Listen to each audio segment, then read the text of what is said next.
Hey, hey, hey, happy Tuesday. Come on in, pull up a chair. Gaming Gang Dispatch is in the air.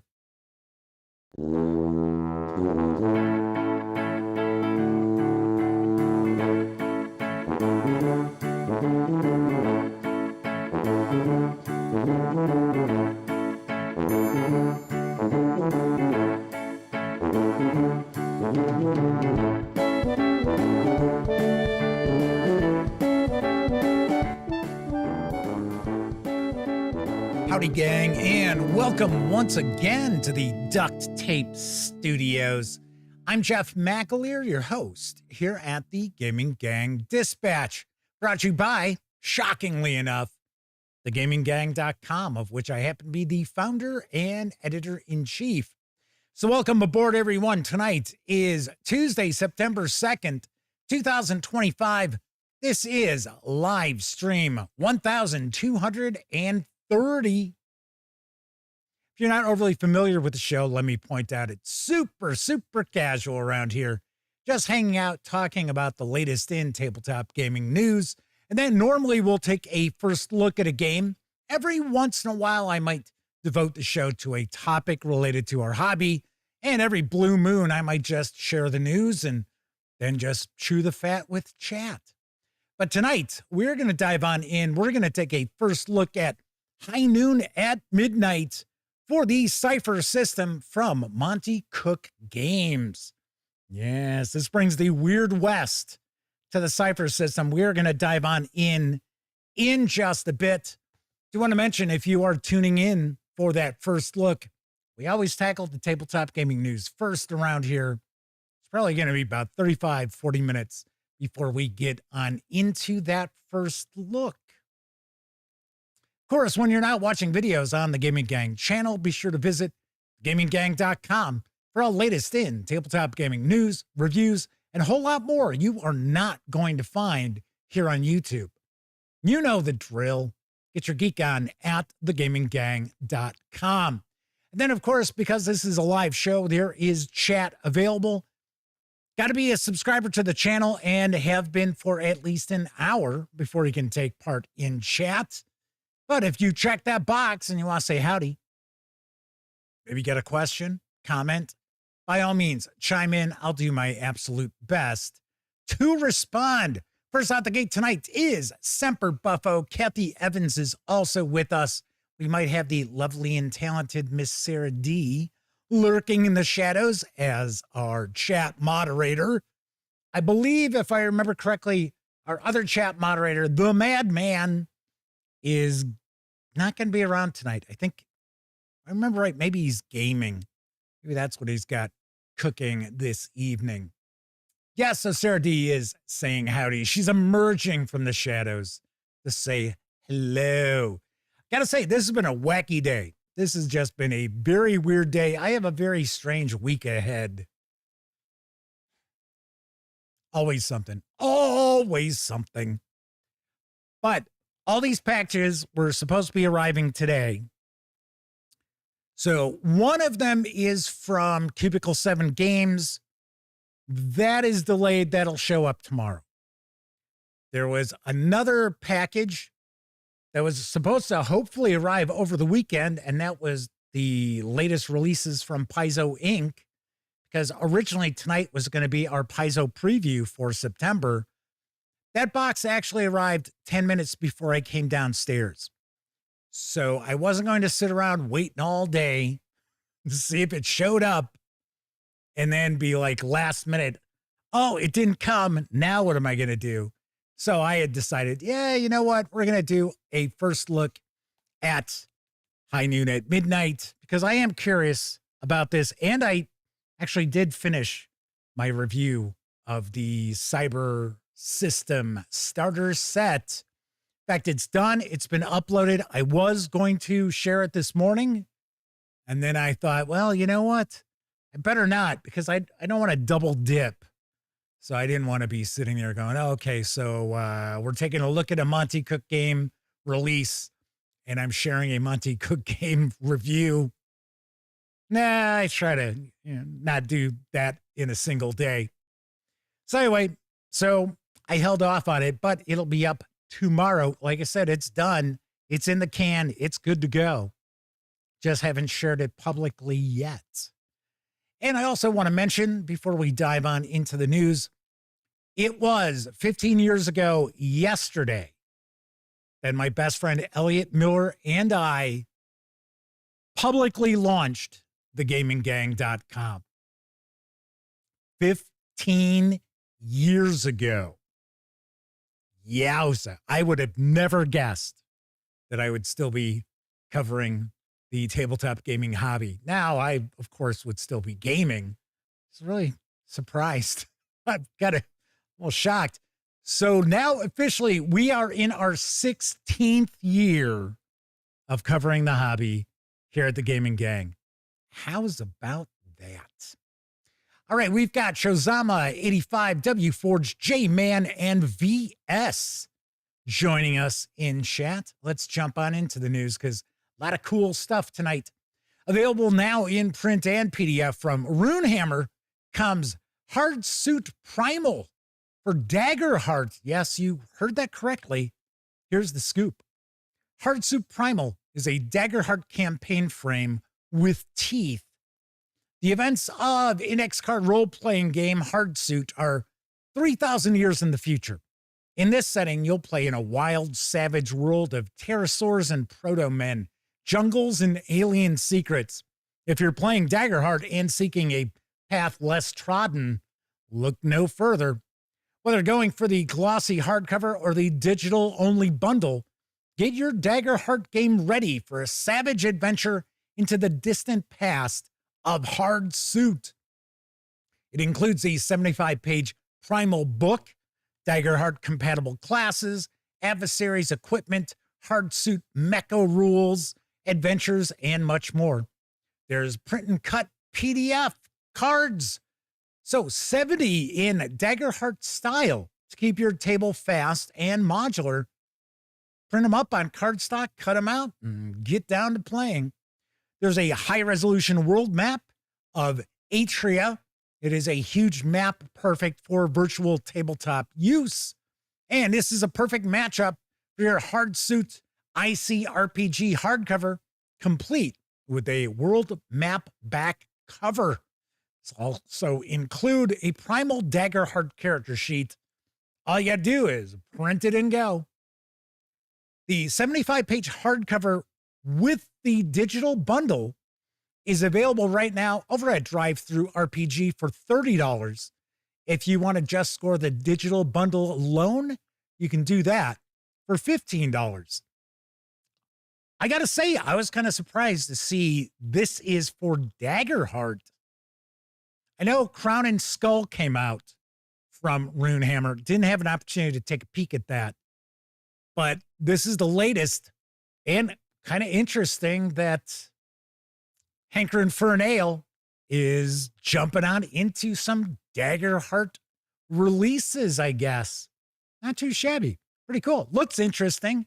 And it's got the cool Runehammer sort of art style that most people dig. And it's in color, too. So that's pretty wild.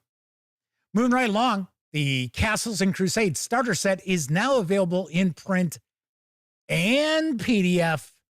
I've got the lowdown from Troll Lord Games. In your hands, you'll hold the very font of imagination, where all things can become real. Play as mighty warriors and weavers of powerful spells. Face off against terrible dragons, giants, and monsters of lore. Win gold and glory, or die trying. Castles and Crusades, the best in fantasy gaming, is finally available in an introductory box set. With this box, you'll find 3 booklets specifically designed to help new players learn what a role-playing game is, how to play, and how to use Castles and Crusades to bring to life exciting adventures for you and your friends and family. You'll learn how to create scenarios, people them with monsters, and how to create characters to embark on unforgettable stories of high adventure. There's the character creation book, which is all about players and includes an immersive and detailed example of play where you get to join the fray without having to know anything in advance.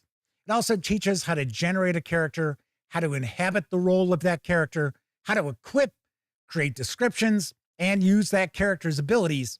With these rules, a character can be taken all the way from 1st to 6th level. You heard that correct. 6th level.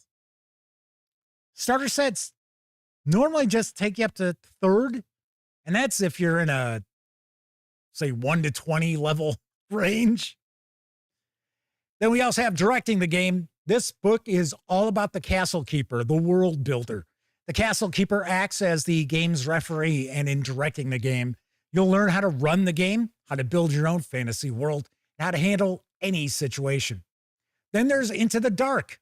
The final booklet is a full-blown adventure where the players test their mettle against a hideous giant and his goblin minions in a quest absolutely bursting at the seams with opportunities for new ideas and scenarios. Into the Dark is designed for 3 to 8 first-level characters. The Castles in Crusade starter set also includes character sheets where you can track your character name, stats, abilities, and equipment, with everything in PDF versions for you to use. This set contains everything you're going to need to learn CNC and easily expand into the full core rules. This box set does carry an MSRP of $29.99. The 111-page PDF has just been made available over at DriveThruRPG. You can pick it up for $19.99. And I do believe this shipped out today, the physical release. So that is something we can keep an eye on. I will take a guess. We will probably have an opportunity to look at the starter set on one of next week's live shows. But I know people have been curious, when was this going to come out in PDF? It is now out in PDF, so you can jump on board. You don't necessarily need to purchase the physical release. If you do want to, I want to say it's for the starter set and PDF. I think the MSRP on that is $39.99, if I remember correctly. All right, on to our next news piece. Well, actually, first, let's say hello to Kevin R. Smith, Spelling Mistake, and Robert Santon. Welcome, everybody. Design Ministries has teamed with Bundle of Holding for a special offer on the second edition of the Fragged Empire role-playing game. Here's the deets on the deal. Adventure! This all-new Fragged Empire 2E bundle presents the 2024 revised edition of Fragged Empire, Wade Dyer's post-apocalyptic tabletop role-playing game from Design Ministries of fractured space and divided species. 15,000 years in the future, humanity is gone extinct, but 8 engineered species rule the wonders that remain. A century after the Nephilim and their Zion master successfully defeated the Archons and their servile nations, your ragtag band of misfits rides the ley lines, ruptures in space that power both jump drives and psionic powers, to rebuild a galaxy devastated by political factions, ancient grudges, and slumbering evils. Funded in a spectacular March 2022 Kickstarter campaign, this second edition of Fragged Empire adds pre-war history, more systems to explore, and deeper dives into the setting's unique species and cultures. Slimmed-down mechanics and intuitive rules open the game to new players and game masters. The sprawling Fragged setting inspires adventures out of Cowboy Bebop, Firefly, and Farscape, with themes of cultural tension and transhumanism seen in modern space opera writers like Anne Leckie and Arkady Martine. This Fragged second edition bundle gives you everything you need to build new nations and a better future. A really far future. For just $19.95, you'll get all 7 titles in the Fragged collection, which has a retail value of $90, as DRM-free PDFs, including all 3 Fragged Empire 2nd Edition core books, the rules, the setting guide, and the location guide, plus the archetype supplement, 2 adventures, Eat Cake and Magician's Choice, and a rules light high action variant, Ragtag. These savings will run through September 17th. I will say, I was pretty impressed with Fragged Empire 2nd Edition. Setting-wise, it's very cool. It is really unique, really interesting. Mechanically, kind of clunky. Little bit clunky. But kind of curious. Kind of curious. There we go. The Madman's popping on in. That's what the Madman had cooking tonight. His fantasy football draft. Yes. Very nice. Very nice. Good to see the Madman hanging out for a little bit. We can grab a quick sip here.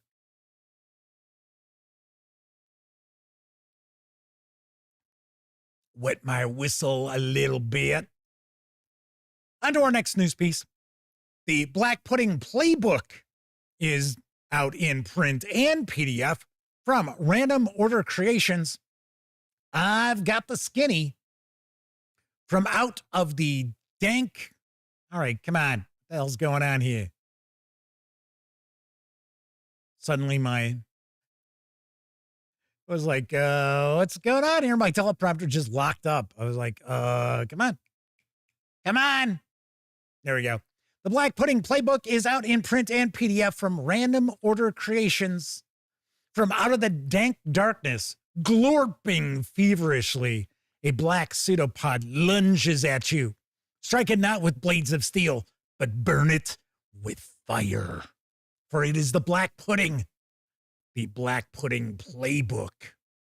This tome includes and expands upon material found in Black Pudding issues 4 and 7, presenting a fantasy realm, character classes, spells, and treasures for your old school tabletop role-playing game fun and games. Heavily illustrated, of course, using the game of choice, well, your choice, such as Labyrinth Lord, Old School Essentials, even basic fantasy RPG.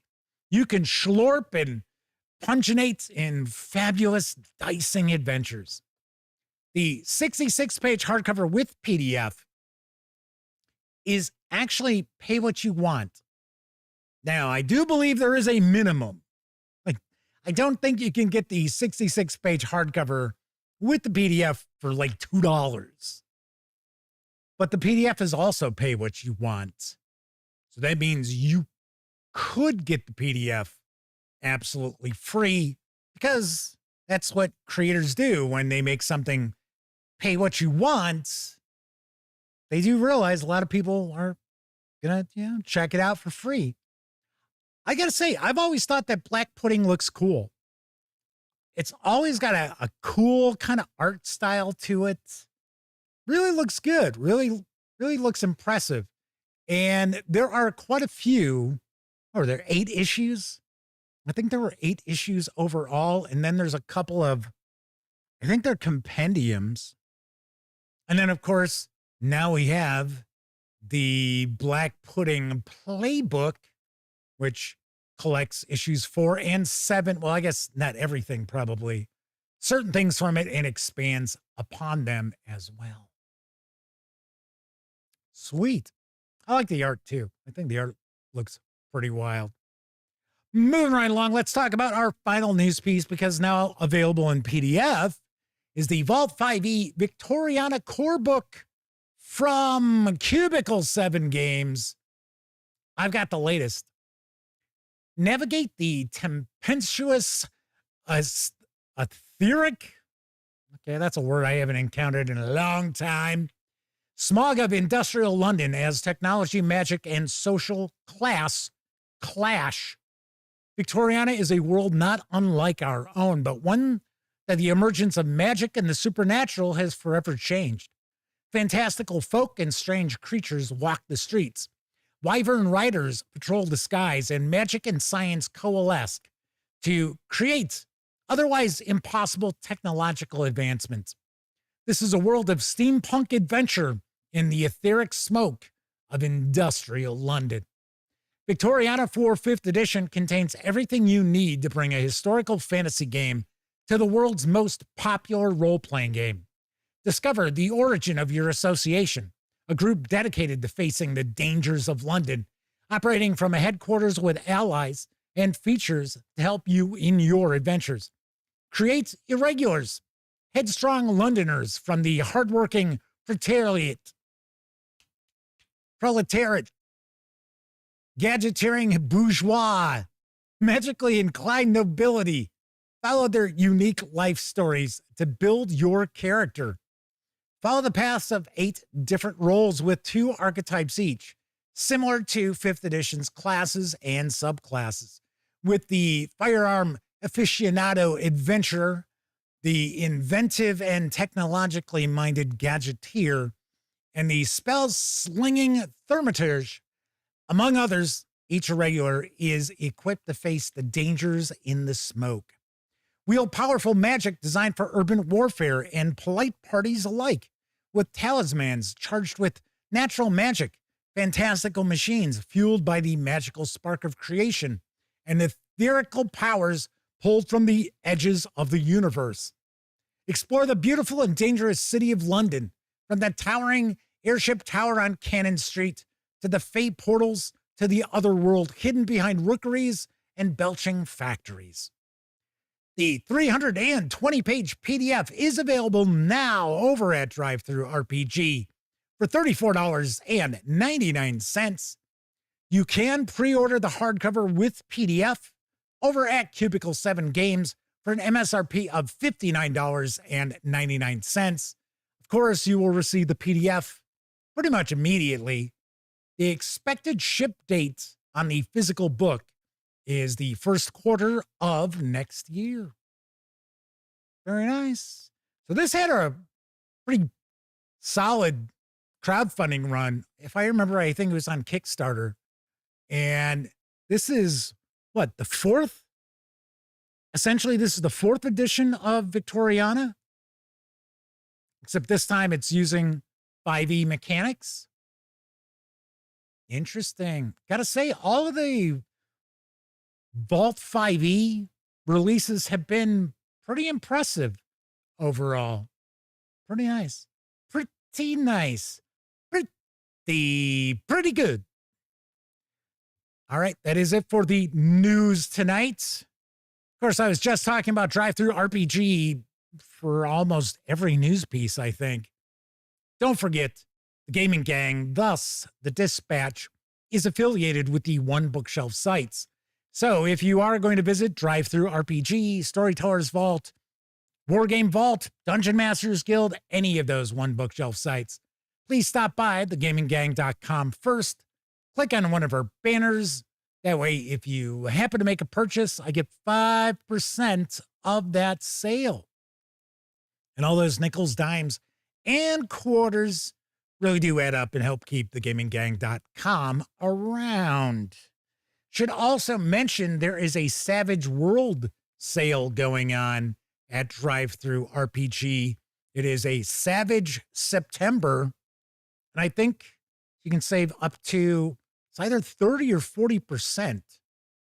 Now, I'm sure it's not off of everything from Pinnacle Entertainment Group, but I'm sure there's probably quite a bit floating around that you can get for a special price right now and all throughout the month of September for Savage Worlds. If you like the video, if you dig the channel, if you find the Gaming Gang to be a valuable resource, hell, if you just like what we do, there are a couple other ways that you can help support the outlet besides just using those One Bookshelf site affiliate links. First of all, you can make a one-time donation by way of PayPal. Hell, you can buy me a 2-liter bottle of soda. Oh, that's lovely.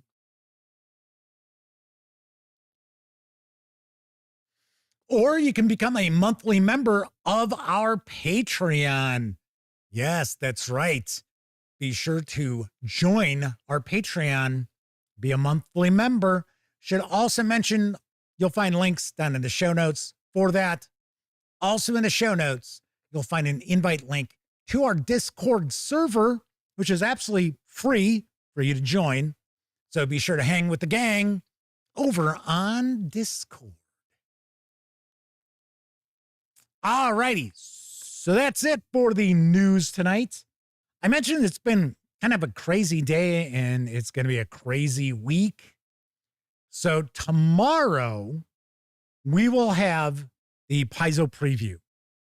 So there will not be a news section on tomorrow's show because we've got a good amount for us to take a look at for the Paizo releases, including the Starfinder 2nd Edition GM Core. We also have the Deluxe Pathfinder Adventure Dawn of the Frogs. We've got the finale to the current Pathfinder Adventure Path. I believe we also have a flip mat. Not sure if it's Starfinder or Pathfinder. I think it might be Starfinder. And then there is a Starfinder character folio. So we're going to be taking a look at quite a few things on tomorrow's show. So no news on tomorrow's episode. Thursday's show, I don't know yet. I do have plenty of things that we can take a peek at.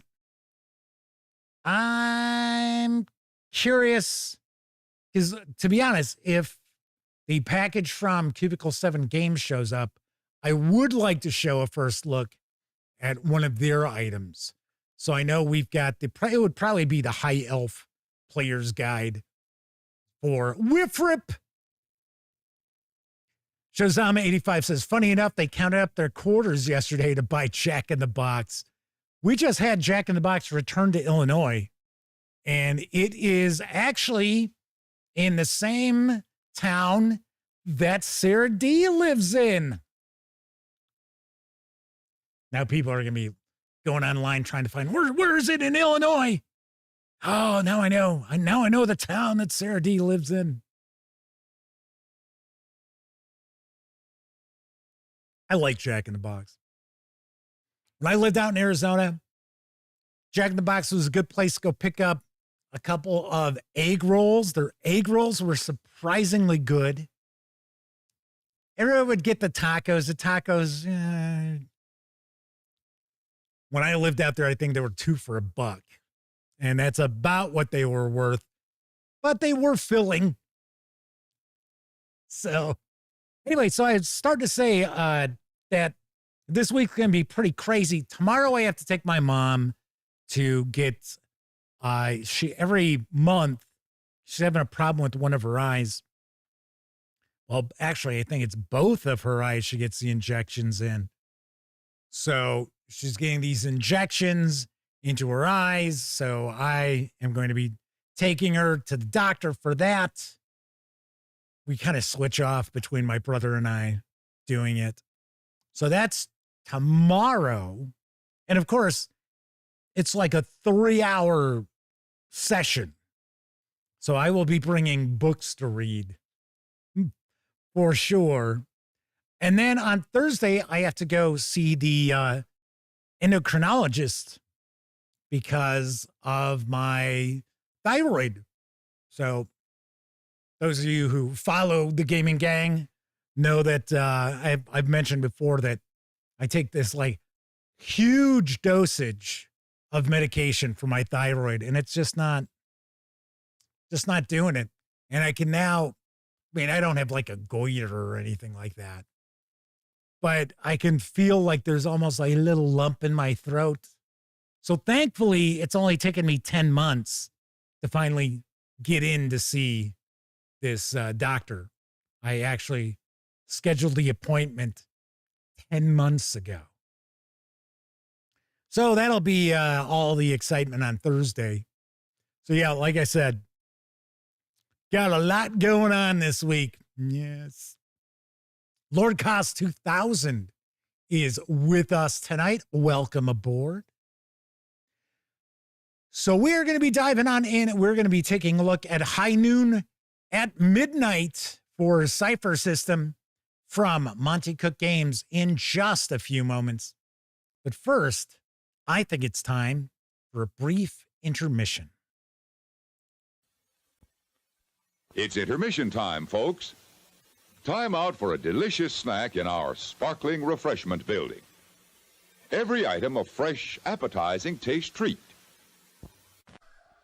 This village dining restaurant is right where you should be. For whatever takes your fancy, come on over and see. Now's the time to try it hot. Or the time to taste it cool. We've got them plain, with cheese, Or with a lot. sip it long, Or sip it short. Munch it crunchy. or cop it sweet. This village dining restaurant is right where you should be. For whatever takes your fancy, come on over and see. Crisp and gold. Or icy cold. This makes movies much more fun. So does this. And this. And this. This village dining restaurant is right where you should be. For whatever takes your fancy, come on over and see. Wherefore art thou, Romeo, and whereof is my Wilkins instant coffee? The coffee's all gone. Well, so am I. Sugar Bear, stop the blob! I'm taking over the West, and I'm going to destroy you very much. Well, I don't believe in violence myself, but I race you across the Grand Canyon. Winner gets the West. Better have Super Sugar Crisp, and Honey Sweet Vitamin Cereal for superpower. Hello, goodbye, Blob. You'll get it next time, Peter. And at Post Super Sugar Crisp, you get a cartoon adventure book. Free, free, free.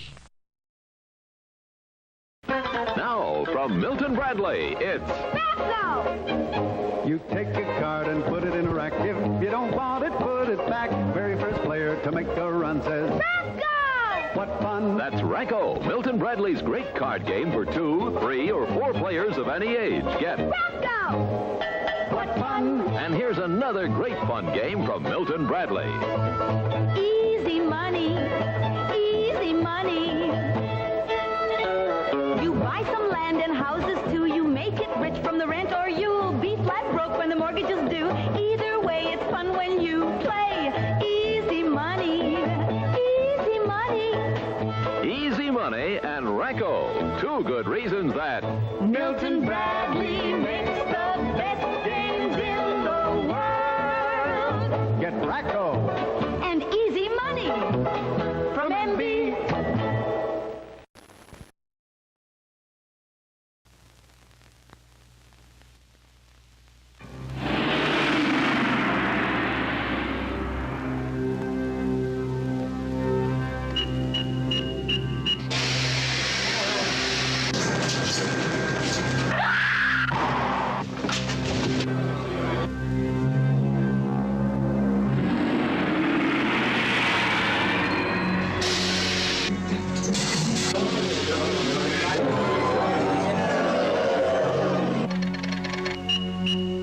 Some people just can't take it here after a while.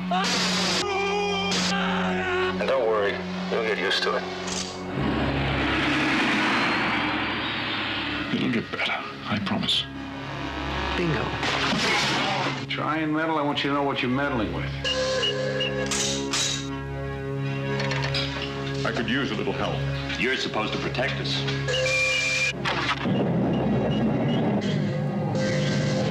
I love you. Marshal, you're dead. You don't deserve this.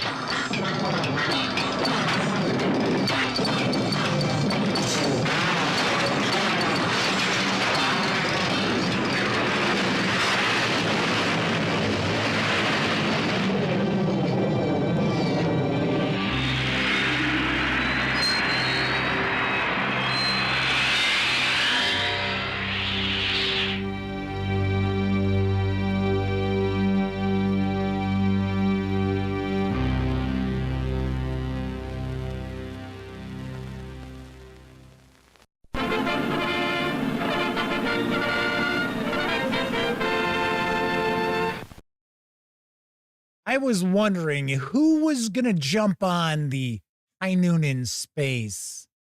Because that's what everybody calls Outland. High Noon in Space. And W Forge was the first High Noon in Space. I remember my dad took me to see that movie. Because isn't that like 80, 81? Somewhere around there? Thereabouts? And I'll never forget, we came out of the theater and my dad said, hey, you know, Sean Connery's bald, don't you? I was like, no, I didn't know that. And then, of course, whenever I would see like a James Bond movie on like ABC or something, yeah, I'd be sitting there like, here I am, like 12 years old going, huh, so he's really bald, huh? Doesn't really have that hair, huh? I don't know why I remember that, but yep, never forget. I remember the theater I saw that at, everything. And walking out, it was like, it was a nice spring day. My dad says, you know. Shozama85 points out that Outland's getting a 4K release in November from Arrow Video. That's actually what reminded me of the movie. That's why I'm sharing that trailer, is because, yes, I saw it is getting a 4K release. Chris Lundgren's with us in chat. Welcome aboard. Chris said, hey, I wonder if this would work for Mothership. I would say Outland could work for just about any science fiction role-playing game. I would say the lower tech, the better. You know, I would think Outland would work well with, like, The Expanse, because it's about the same tech level, thereabouts. All righty, then. So tonight, I am going to dive on in and take a first look at High Noon at Midnight. It is a genre book for the Cypher System from Monte Cook Games. This 224-page hardcover is available now. Carries an MSRP of $49.99. If you want to grab the PDF, you can do so over at DriveThruRPG for $18.99. Once again, got to point out, Monte Cook Games always gives you a pretty good price on those PDFs. Little less than half price of the physical book. And the going process for most companies is half the price of the physical book. Some a little more than half the price. Chris Lundgren asks if Star Frontiers would work for that. I don't know, Chris. I have no idea. Got to keep in mind, any role-playing game can be used to do anything. It's how you approach it. I could sit there and I could take 5e mechanics and I could run a Brooklyn, what was it? Brooklyn 99? I almost said 919. I could run something like that. I could run Beretta. I could run Dukes of Hazzard. Yeah. The mechanics, it's the role-playing game's just the skeleton to hang stuff onto. All right, so let's swing on over to the other camera, because here I've got High Noon at Midnight. A few things to mention before we get stuck in. My friends over at Monte Cook Games were kind enough to provide me with this review copy, but neither I nor anyone else affiliated with the gaming gang has received any other sort of compensation for me to share this first look with you. It's important you know that. We're also not going to look at each and every page of the book, but I do want to give you a good feel for what you're going to find inside. I would also take a guess. There's probably an adventure or two in here. I'm not positive, but I would think. So as a player, we're probably going to have some spoilers pop up as we're flipping on through. So you have been warned. Let's take a look at the back here. Explore dusty dimensions where fortunes are decided one cursed bullet at a time. The outlaw's rotting husk shambles from its grave, seeking vengeance. Better hope your ghost banishing rounds are chambered, partner, because you're riding across a west where hungry tumbleweeds roam, cursed beasts slink through arid canyons, demons in spurs drink whiskey, and justice rides a horse made of hellfire. High Noon at Midnight is your ultimate guide for building, running, and playing Cypher System games set in an uncanny world of six-shooters, wanted posters, card games, and smoke-shrouded saloons and showdowns at high noon. All tainted by magic, horror, and even advanced tech. It's going to tell us what we have got inside here. I do see there's 3 complete adventures, so keep that in mind. W4 says that hole in that reminds me of The Quick and the Dead. First thing we'll do is take a peek at the credits page. A lot of folks work very hard to bring this to life. So let's give credit where credit is due. I've always had a soft spot for Weird West. I like the West. I lived out there, of course, for about a dozen years, I think, all told. No, actually, a little more than that. About 13, between New Mexico and Arizona, about 13 years. And when I was delivering vehicles, I traveled the West all the time, and it never failed. I'd be driving, and I'd be somewhere where there wasn't going to be another exit with gas or anything like that for about 100 miles. And I would always think about, man, just imagine the people who had traversed this land when there was nothing here, when they were heading along the Oregon Trail, or they were, heading to California. Really wild. So we've got our introduction. Chapter 1, The Weird West. What is the Weird West? Most people are familiar with Westerns whose popularity reached a zenith in the 1950s, 60s, and early 70s. Films like High Noon and High Plains Drifter, shows like Gunsmoke, and the many Western novels of Louis L'Amour portrayed showdowns between skilled gunslingers, lawmen with secret pasts, quests for vengeance in lawless lands, train robberies, wide open spaces, John Wayne seeking justice, Clint Eastwood drinking excessive amounts of whiskey, apparently so he could shoot straight, and more. Despite, or perhaps partly because of, its familiarity, the genre's popularity has greatly declined since then. Reasons include the aforementioned oversaturation, criticism of romanticizing a period of violence, and perpetrating stereotypes against Native peoples, and consumers getting excited by other genres, especially science fiction and fantasy. So, pointing out, this is not historically accurate. Right there. First sentence. High Noon at Midnight is not historically accurate.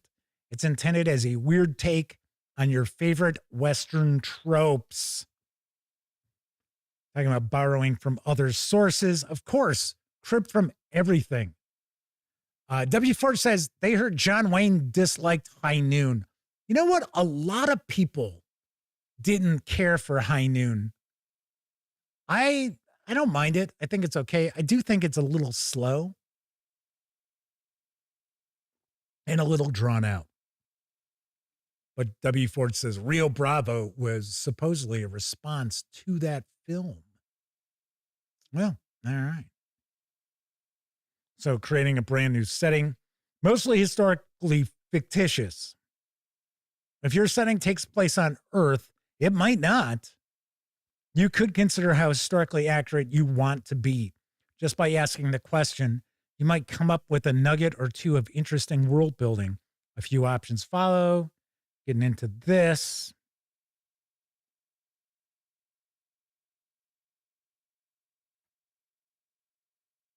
Weird themes. Magic Foundation, translating magic into tech. Horror. Weird West baseline horror. As with the theme of magic, this genre book is steeped in horror. Many of the creatures presented have dreadful elements, The Curses and Paranormal Vices optional rules both have a ghastly thread running through them. And certainly the Ghost Range setting includes many instances that could be presented to PCs in the style of a horror film or novel. It's like we've got a lot of quotations from some various different Western films. So first section here is pretty much walking you through building your Weird West setting. The role of the PCs. Got a bunch of plot seeds here.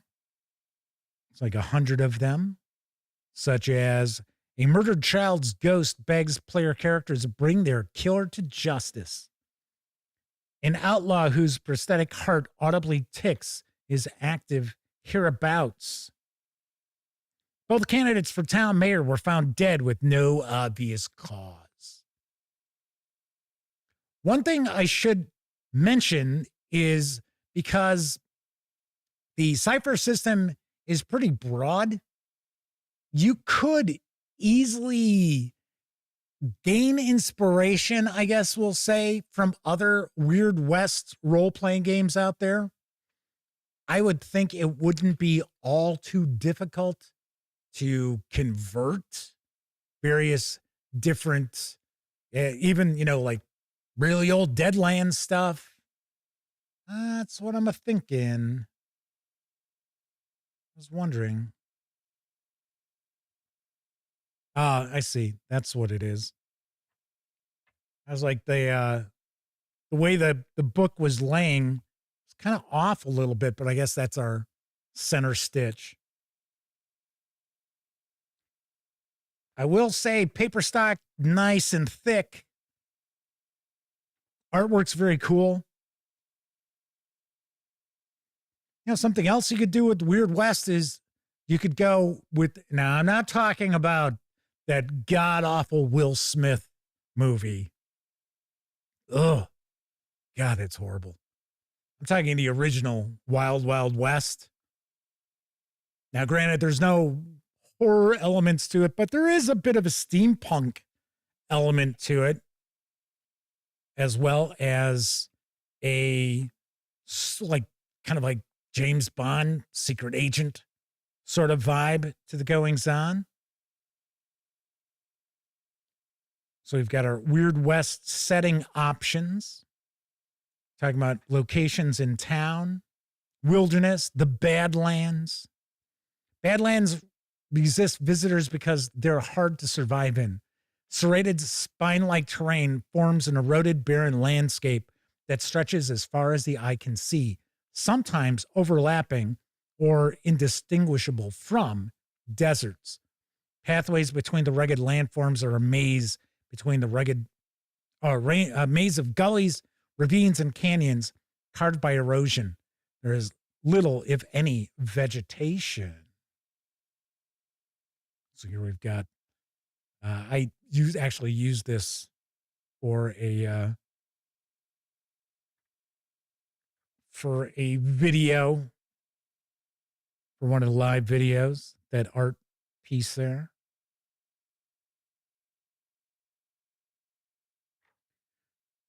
So you can use a deck of cards or evoke a deck of cards with 20-sided die. So here we've got using the D20 deck.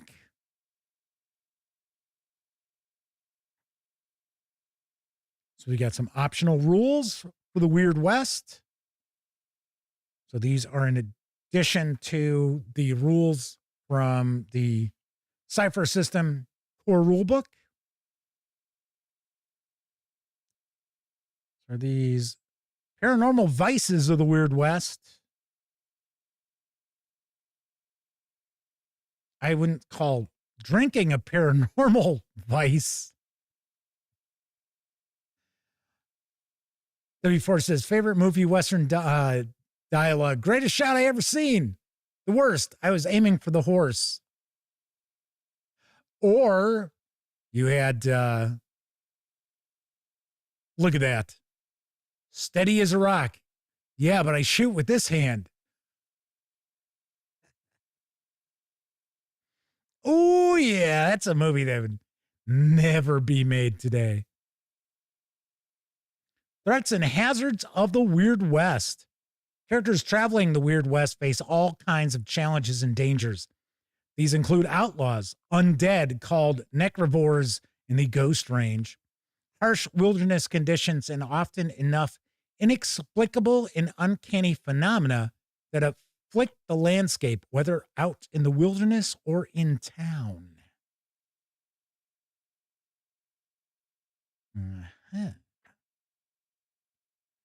Creatures and NPCs of the Weird West. So we've got level 2 to level 7, such as the Chupacabra,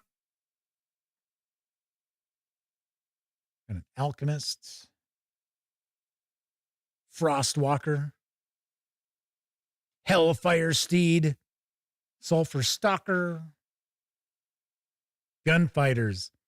Gunfighters live and die by their 6-chambered peacemakers using a threatened or actual lightning-quick draw to accomplish their aims. Most gunfighters are regular folks who practice their craft so diligently that they become the best, at least until they measure themselves against a desperado who's a smidge faster.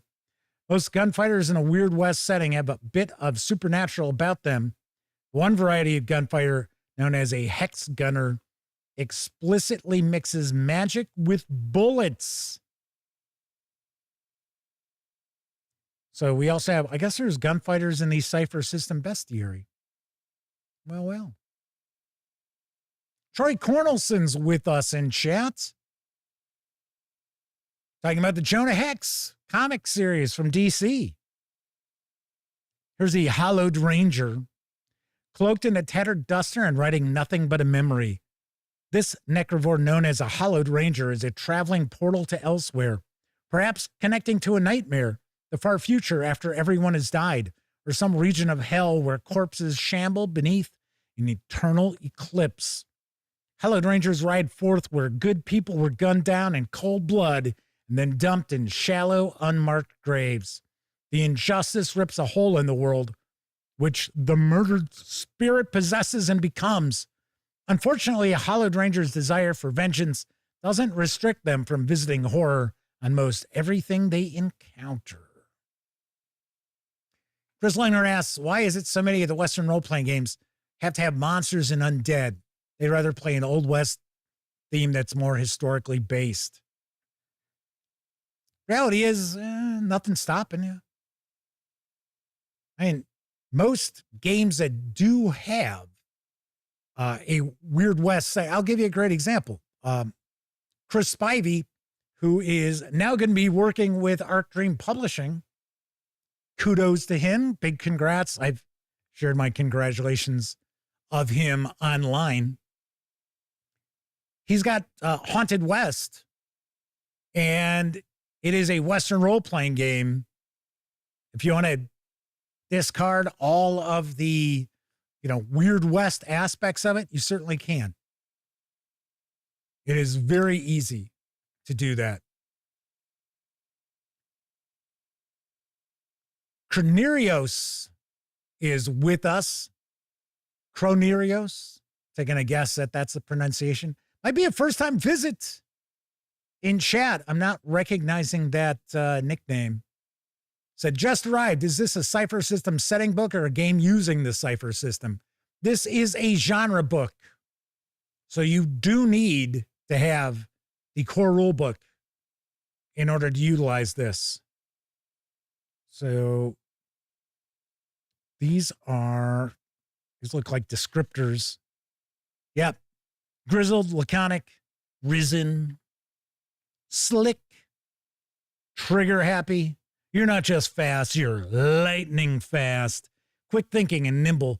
You're swift to act in critical situations, chiefly when you're in a showdown with another gunslinger. Some say you're a little too fast on the draw, but anytime folks call you trigger happy as if it's a put down, you just smile because they're burnishing your reputation. Your rapid reaction time comes in handy in all sorts of situations. Of course, nothing is ever as important as putting a bullet in an opponent before they do the same to you. interestingly enough, in the real West, the speed of your draw was not necessarily going to help you. It was how cool you could be under fire or under pressure and hit somebody with that first shot. That's why you'll see movies where it's sort of like, all depends on, the sort of Western that you'll watch. One of the best Westerns, and it's something that a lot of people have not seen. I just watched it about a year ago, is Open Range. And it is with Kevin Costner as well as Robert Duvall. And they are excellent in it. There is also another, I can't remember the name of it. It was kind of like a mini series. Also has Robert Duvall in it. No, and I'm not talking Lonesome Dove. I mean, that one's obvious enough. But it's with him and, oh gosh, I can't remember the actor's name. But they actually find some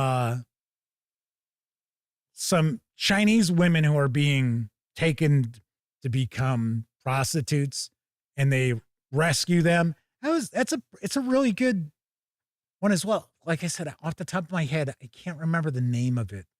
But in Open Range, you'll see they'll be like right up on top of somebody and fire and miss. Because if you just didn't have that cool, if you weren't steady, you could be as quick on the draw as you want, fire 2 shots, don't hit, and then the slower draw puts a bullet through your heart. So some discussion of various different role-playing games for the Old West. Of course, we've got Boot Hill. The first edition of Boot Hill is pretty weak, in my opinion. I think the later editions where they actually kind of flesh the game out were far better. Same goes for Gamma World too, really.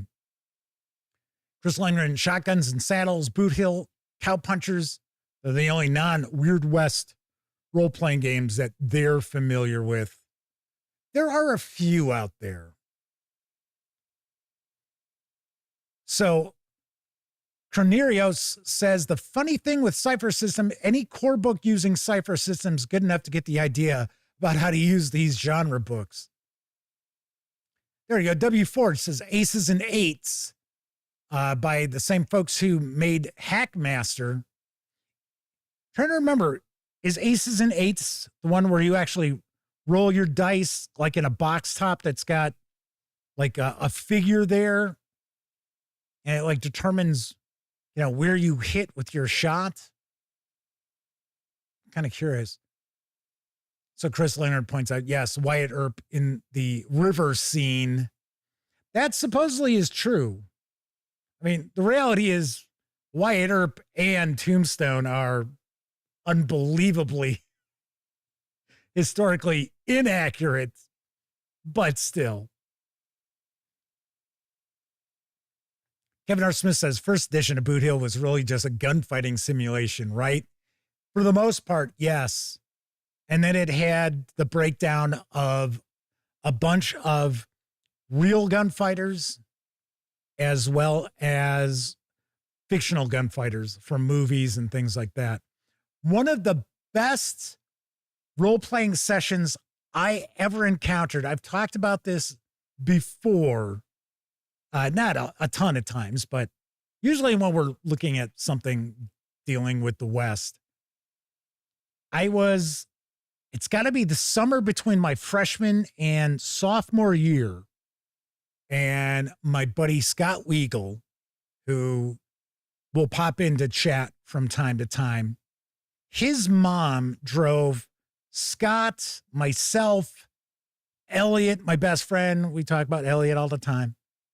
And I want to say it was also our friend Tim Phelan and Daryl Melzer. And funny enough, I'm still in contact with all of these people.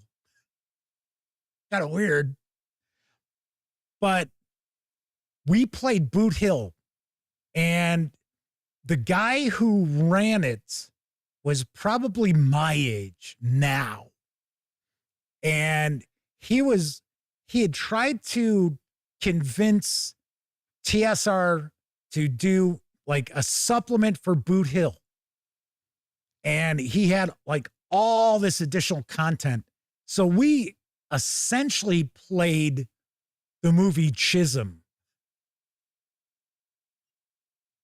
We were on a cattle drive and, you know, I dealt with John Chisholm and Billy Bonney, William Bonney, Billy the Kid.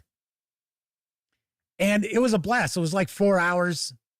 And, you know, there was the scene where we're crossing the river and the river's flood, you know, it's flooded its banks. And it was really cool. We had a really good time. And I wouldn't be surprised if TSR ended up ripping this guy off in using some of his stuff in later editions of Boot Hill. So yeah, it would not shock me because he actually showed us the prototype essentially of his supplement. And I mean, it was pretty much finished. It was pretty wild. All right, so what are we looking at here? Equipment, gear, ciphers and artifacts of the Weird West, such as the necrotic round, the sobering round. So what sobers you up from being drunk? The soul-killing round, sympathy slug. Firing the round causes the gun to emit a spray of pleasingly colored lights, sounds, and scents, filling a short area for 1 hour per cipher level. All positive interaction tasks made in this area gain an asset. Creatures who've made up their minds about a topic may be open to revisiting the issue. PCs add +1 to recovery rolls made in the area. That's kind of wild. Conspicuous badge. If the wearer polishes, touches, or merely thinks about activating their worn invisible badge as part of a persuasion or intimidation task, the task is eased by 2 steps and 3 steps if the artifact is level 5 or higher. That's pretty wild. 3 steps? That's a bunch. Downtime bandana. That's pretty cool. Okay, so now we're going to get into our setting as well as our adventures. So we've got the ghost range. W. Ford says, I've always had a soft spot for Stagecoach. Yeah, that's actually, I haven't seen it in quite a while, but yeah, that was a pretty good movie. The Searchers, pretty decent. Red River, that's an excellent movie. Chris Lundgren says her favorite John Wayne Westerns are The Cowboys and True Grit. I really liked the Coen brothers' True Grit. That was really, really faithful to the novel. And yeah, it was really well done.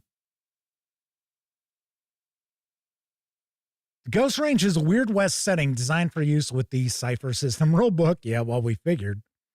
And selected rules described right here in High Noon at Midnight. It exists on an entirely alternate world, historically distinct from the real one. If you're reading this, you're probably aiming to run a campaign set in the Ghost Range. Here's what you can expect. So we get an overview. There's a city called Midnight. Okay, so we'll get a detailed breakdown of that. Got the Outer Range. We've got the Other Lands. And then the 3 adventures.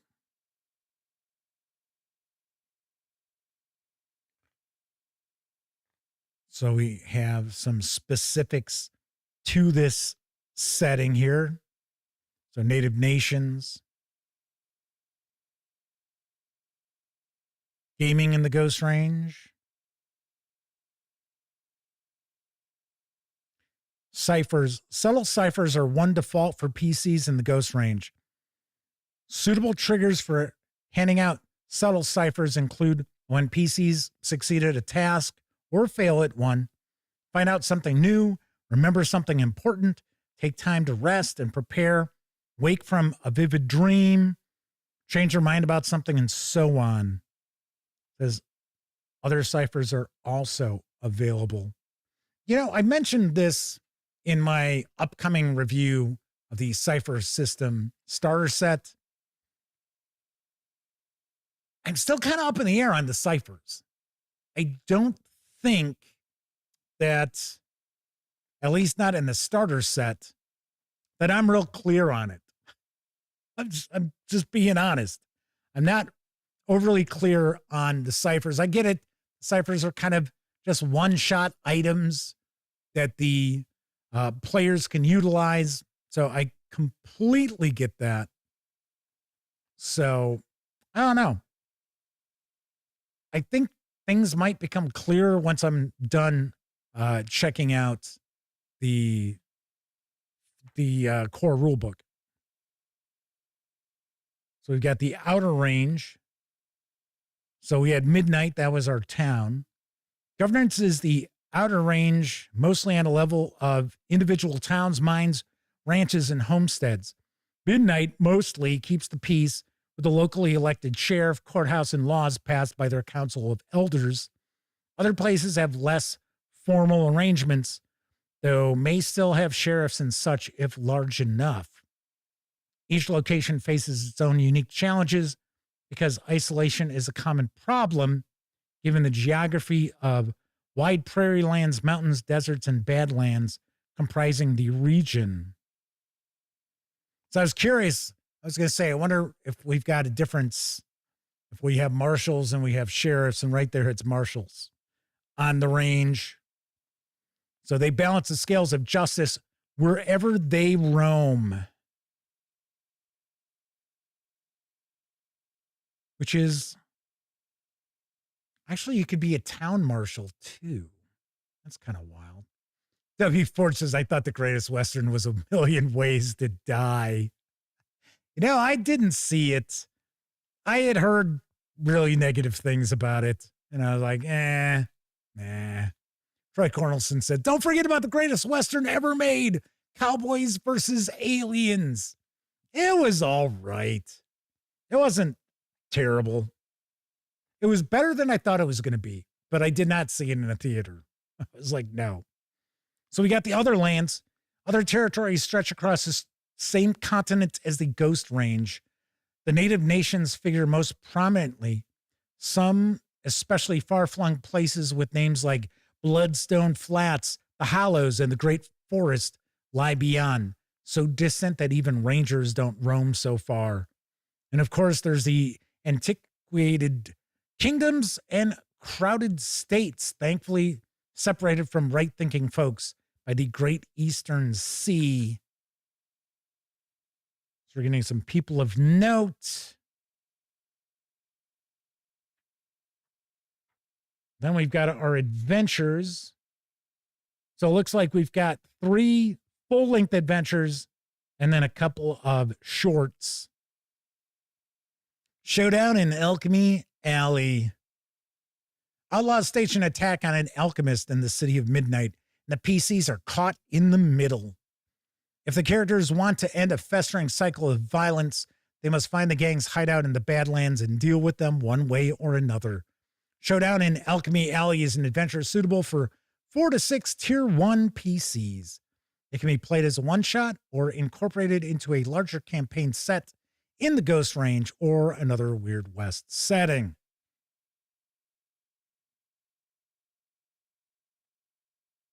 I'm not a devious man by nature, but when you're unarmed, your tactics might gotta be downright Archimedean. Buster Scruggs. Ballad of Buster Scruggs I thought was pretty good. Jose Fernandez is joining us in chat. Welcome. Looks like some of the locales. 5-card fiasco. A once-in-a-decade poker tournament, the Hold'em Poker Open, draws players from all across the territories because the stakes can be a bit out of the ordinary.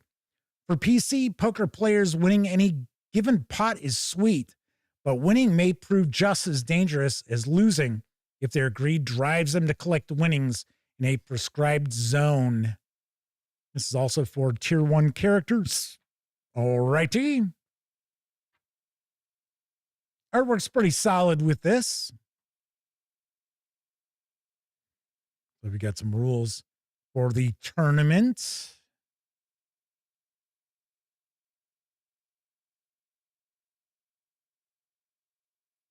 When the tomb moon is full. Folks notice, stay inside when the tomb moon shines full. Zombies, frostwalkers, vampires, and worse, necrovores cavort when its fell light stains the sky.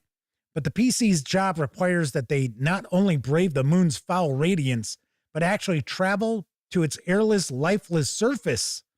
If they don't, the notorious Watertown Warlock will exhume a frozen head interred there and use it to usher in the end of everything. This is for Tier 3 characters. And then we're going to have our shorts. It's actually a fairly long adventure. So, Dead Vengeance. The PCs were in a posse that eliminated a notorious gunslinger. Now he's risen from the grave and seeks vengeance on those who put him there. Then we have Gunsmoke Express. The PCs are part of a gang of outlaws attempting to rob a train. Aside from expected dangers, the PCs discover cursed cargo that threatens to consume them all. W. Ford says, Bone Tomahawk was an okay horror western. You know what? I keep thinking of watching that, and then I forget. I'm like, yeah, because I think it's now, if I remember right, I think it's on Netflix now. Sweet. So that is a peek inside High Noon at Midnight, a genre book of the Weird West for the Cypher System from Monte Cook Games. I will have a review of this in the not too distant future. I will, of course, make sure we've got a review of this before Halloween. Because yes, late September, early October, I'm going to try to get more horror stuff out there rather than wait, like a lot of outlets do, where it's like, it's the 25th of October. I guess we're going to share some like spooky stuff. And it's like, okay, so how would you be buying that? It's like, this adventure is great. It's really scary. Of course, Halloween is 2 days away. So good luck ordering it, running it by then. So yes, so late September, early October, you will see some horror-related reviews from the Gaming Gang. Of course, once again, High Noon at Midnight is available now. The hardcover carries an MSRP of $49.99. You can pick up the PDF over at DriveThruRPG for $18.99. So, Chris Leonard has CBS Radio Mystery Theater.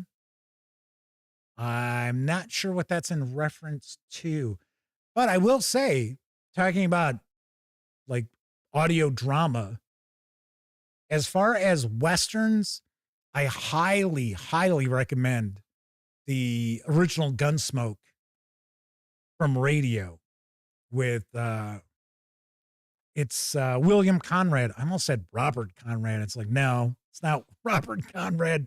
William Conrad as Matt Dillon. It is excellent. And keeping in mind, it started in the 50s and ran into early 60s. Pretty mature. Yeah, there's things that they make reference to that you wouldn't expect on an old radio show. But yes, most definitely check that out. So yes, As far as, I was sharing, it's the Spooktacular, the October Spooktacular. I don't know if I'm going to do one this year or not. So, part of the reason is because a lot of the best, like old radio shows, horror episodes, I've shared. Because I got to keep in mind, there's a lot of crap out there. I don't want to just be like, oh, yeah, okay. So here's an episode of Suspense. It's not really scary and it's not really horror related, but I'm just sharing it anyway. So as far as Dracula, I believe the Dracula episode is from the Mercury Radio of the Air. Maybe there is a CBS Radio Mystery Theater episode, which is Dracula. Chris Lundgren says, NPR did a great Frankenstein. There was some really good audio drama from NPR back in the day. If you live outside the United States, audio drama is still a thing on radio, just not here. I know, like across the pond in the UK, there's still tons and tons of radio drama out there. Just won't catch it here in the US. All right. So that is it for this time out. Tomorrow we will dive on in and we will have our Paizo preview for September. We're going to dive on in, take a peek at all of the new releases for Starfinder and Pathfinder. The big release is the GM core for Starfinder 2nd edition. So if you're interested in seeing what Paizo has up its sleeve, I will be sharing that tomorrow. I honestly think they arrive in stores tomorrow too. So there we have that. And then I also want to mention tomorrow, check out my review of the Cypher System starter set.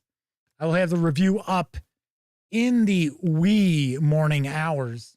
It's done. I was going to share it earlier today when I thought maybe I would get the Paizo stuff early enough to do the Paizo preview tonight. That was not the case. So stay tuned. I will have that up and give you hints. There are things I like about it, but once again, I'm not necessarily confused about it. I'm just unsure about GMing Cypher System. I think it's probably trickier than it should be. So we'll find out when I do my review of the core rulebook, which is right down there. All right, everybody. If you were watching live, thank you very much. If you watched live and took part in chat, an even bigger thank you, because not only are you keeping me company, you're also keeping each other company while I'm doing the news or flipping through a book or unboxing a game, what have you. But of course, I know a lot of folks out there, they don't have an opportunity to watch live. Doesn't matter if you're watching live or on Memorex. Really do appreciate you taking time out to watch any of the over 2,300 videos here on the channel. Yes, over 2,300. Yowza. Enjoy the rest of your morning, afternoon, evening, whatever time of day it is in your neck of the woods. And of course, if you like the video, give it a quick thumbs up. Subscribe to the Gaming Gang channel if you haven't already. And if you do subscribe, be sure to ring that bell, because it'll not only let you know when the Dispatch streams live Tuesday, Wednesday, and Thursday evenings right here on YouTube. It'll also let you know when I share other videos, such as the aforementioned review of the Cypher System starter set. Say that 5 times fast. All right, everybody. Once again, I'm Jeff McAleer. Thank you very much for watching, and I hope to see you tomorrow. But regardless, as always, I certainly hope all of you get to enjoy plenty of great gaming with your gang.